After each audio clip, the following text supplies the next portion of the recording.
PBI Global is an effective process that allows students to problem solve the enduring global issues of our time as they collaborate with students across time, space, and cultures.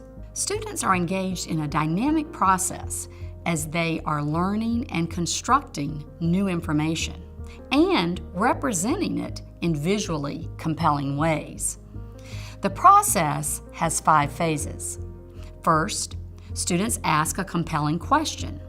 Second, they gather and analyze sources. Next, they creatively synthesize claims and evidences. Then they critically evaluate and revise their products.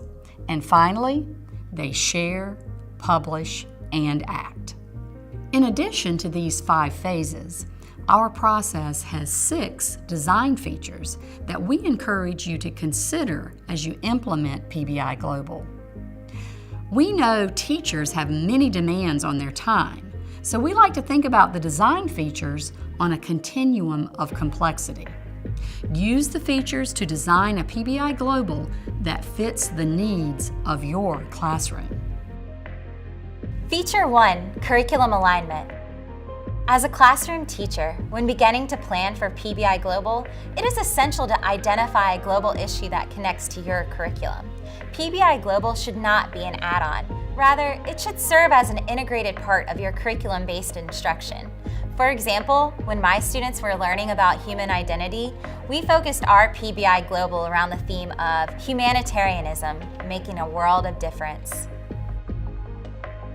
Feature 2, Duration.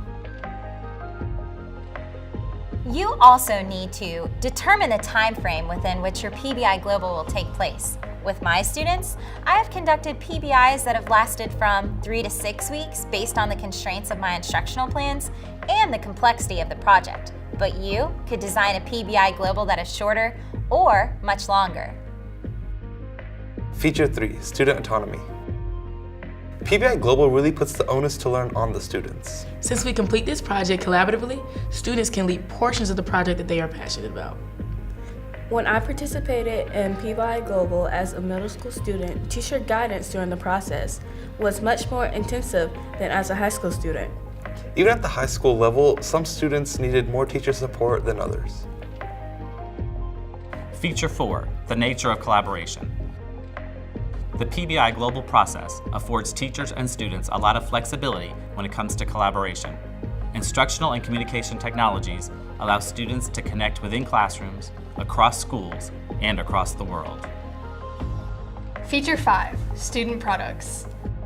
As a PBI Global coach, my job is to work closely with the specific student team to develop their PBI Global products.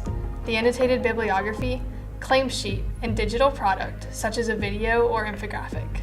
External experts meet with a specific PBI Global student team at least twice during the process to provide the constructive feedback on which students base their revisions in preparation for the showcase.